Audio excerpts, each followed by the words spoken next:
26 जनवरी को परसों, अब चंद घंटे बाकी हैं, लाल चौक में फैसला हो जाएगा किसने अपनी मां का दूध पिया। कब हुई थी प्राइम मिनिस्टर नरेंद्र मोदी और गृह मंत्री अमित शाह की मुलाकात?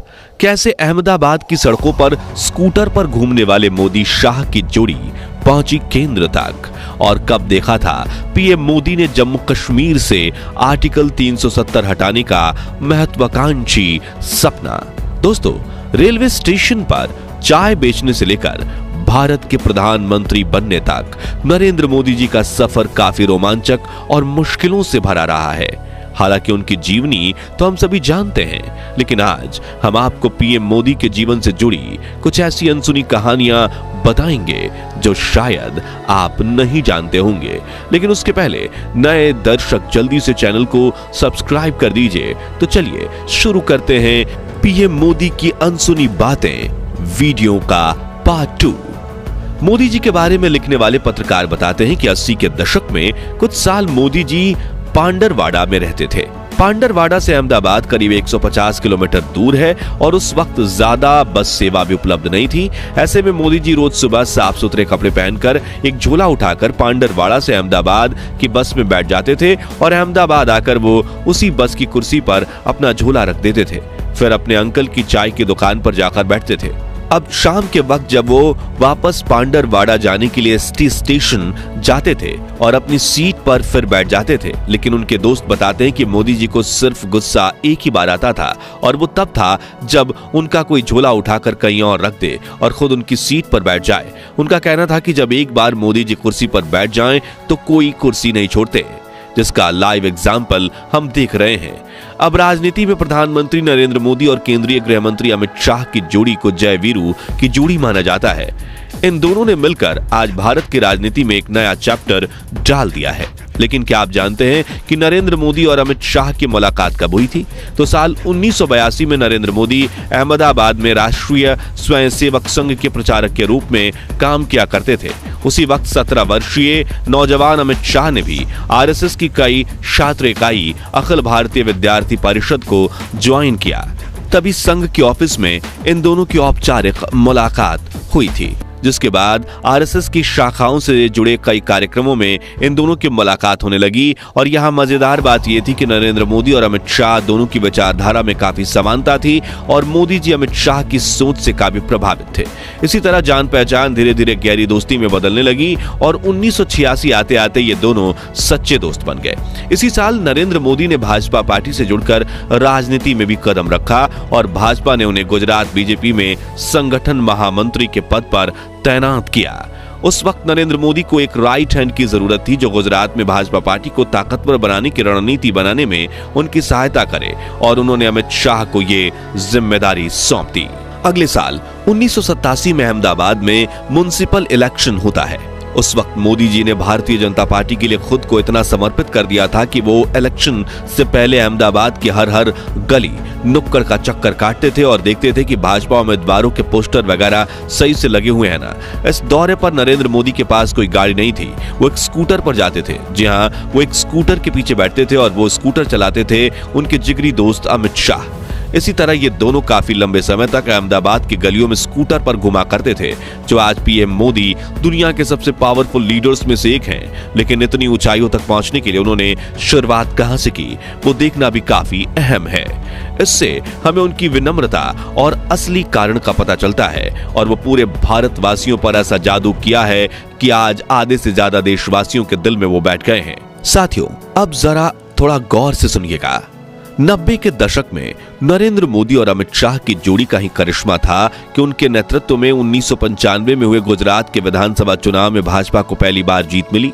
हालांकि तब भाजपा ने पार्टी के वरिष्ठ नेता केशुभाई पटेल को गुजरात का मुख्यमंत्री बनाया था। भारत के वरिष्ठ पत्रकार राजदीप सरदेसाई उस वक्त का एक इंसिडेंट बताते हैं। वो कहते हैं कि खानपुर अहमदाबाद में बीजेपी का छोटा सा ऑफिस था और मोदी जी बाहर बैठकर खाखरा खा रहे थे। बीजेपी के बाकी बड़े नेता जैसे कि शंकर सिंह बघेला, केशुभाई पटेल और सुरेश मेहता अंदर की तरफ बैठे थे। तभी मोदी जी के साथ बाहर कुर्सी पर बैठकर उन्हें मैं कहता हूं कि नरेंद्र भाई, आप यहाँ क्यों बैठे हैं, अंदर जाइए ना। तो उन्होंने कहा कि नहीं, वो बड़े लोग हैं, उनको बैठने दीजिए, मैं यहाँ हूँ। यानी उनको मीटिंग में बुलाया भी नहीं गया था। लेकिन हाँ, पूरे देश के सामने तो नरेंद्र मोदी का शक्तिशाली व्यक्तित्व उभर कर सामने जरूर आने लगा था। हालांकि ये सिर्फ गुजरात के चुनाव की जीत का कारण नहीं था, बल्कि उससे 2 साल पहले नरेंद्र मोदी जी के नेतृत्व में ही देश में बहुत बड़ा आंदोलन हुआ था। जी हाँ, हम बात कर रहे हैं राम मंदिर आंदोलन की। सन 1990 में लाल कृष्ण आडवाणी भाजपा के अध्यक्ष हुआ करते थे और अयोध्या की विवादित भूमि पर एक बार फिर राम मंदिर बनाया जाए, जिससे मुगलों ने तोड़कर बाबरी मस्जिद बनाई थी। इस उद्देश्य से उन्होंने 12 सितंबर 1990 के दिन यह ऐलान किया था कि मैं रथ यात्रा के जरिए 30 अक्टूबर के दिन अयोध्या पहुंचूंगा, और उसी दिन उन्होंने अयोध्या में कार सेवा का ऐलान किया। फिर 25 सितंबर 1990 से सोमनाथ से अयोध्या की राम यात्रा शुरू हुई। उस दौरान नरेंद्र मोदी ही लाल कृष्ण आडवाणी के राइट हैंड बने थे। पूरे रथ यात्रा आंदोलन की कमान उन्होंने ही संभाली थी और 63 वर्षीय आडवाणी जी को कोई परेशानी ना हो, उसका ध्यान रखते हुए वो खुद भी उनके साथ सोमनाथ से अयोध्या के सफर पर निकले थे। करीब 1 महीने बाद रथ यात्रा बिहार पहुंची, जहां 23 अक्टूबर की रात लाल कृष्ण आडवाणी समस्तीपुर के सर्किट हाउस में रुके थे। तभी बिहार के लालू प्रसाद यादव की सरकार ने यह तय किया कि वो आडवाणी जी को अयोध्या नहीं पहुंचने देंगे, और रात के करीब 1:30 बजे आडवाणी जी को गिरफ्तार करने के लिए बिहार पुलिस सर्किट हाउस पहुंची। और उस वक्त की फुटेज में आप देख सकते हैं कि मोदी जी लाल कृष्ण आडवाणी के बिल्कुल बगल में उनकी ढाल बनकर खड़े हैं। दोस्तों, आप सभी जानते होंगे कि पीएम मोदी के नेतृत्व में ही 5 अगस्त 2019 को ऐतिहासिक फैसला आया था, जब जम्मू कश्मीर से आर्टिकल 370 हटाया गया था। लेकिन क्या आप जानते हैं कि यह नियम क्या था और क्यों जम्मू कश्मीर की जनता इससे परेशान हो चुकी थी? आइए जानते हैं। दरअसल 17 अक्टूबर 1949 के दिन भारत के संविधान में आर्टिकल 370 को शामिल किया गया था, जो जम्मू कश्मीर को भारत के संविधान से अलग रखता था। इसके तहत राज्य सरकार को अधिकार था कि वो अपना संविधान स्वयं तैयार करे। अगर संसद को राज्य में कोई कानून बनाना हो तो इसके लिए यहाँ की सरकार की मंजूरी लेनी होती थी। वहीं पहले जम्मू कश्मीर का राष्ट्रीय ध्वज भी अलग था, और तो और यहाँ के लोगों के राष्ट्रीय ध्वज का सम्मान करना भी अनिवार्य नहीं था। साथ ही अन्य राज्यों के नागरिक जम्मू कश्मीर की संपत्ति नहीं खरीद पाते थे, इसलिए राज्य की प्रगति में भी अड़चन आती थी। और आपको बता दें कि प्रधानमंत्री नरेंद्र मोदी ने जम्मू कश्मीर में आर्टिकल 370 हटाने का सपना तब देखा था जब केंद्र में बीजेपी की सरकार तक नहीं थी। हम बात कर रहे हैं साल 1998 की। यकीन नहीं हो रहा हो तो उन्हीं की जुबानी सुनिए। हिंदुस्तान की जनता ने हमको जितनी मात्रा में वोट दिए, उतनी मात्रा में ही हम गुड डिलीवर कर सकते हैं। अगर हमको 2/3 बहुमत दिया होता तो हम धारा 370 को भी निकालने का निर्णय कर सकते थे। फिर अप्रैल 2014 में प्राइम मिनिस्टर बनने से पहले भी उन्होंने इस मुद्दे पर बात की थी। आप भी सुनिए। अगर कश्मीर को आगे बढ़ाना है और जो अच्छी चीजें हैं, अगर उसका लाभ कश्मीर को नहीं मिलता है और कश्मीर हमारा पीछे रह जाएगा तो देश का भला होगा क्या?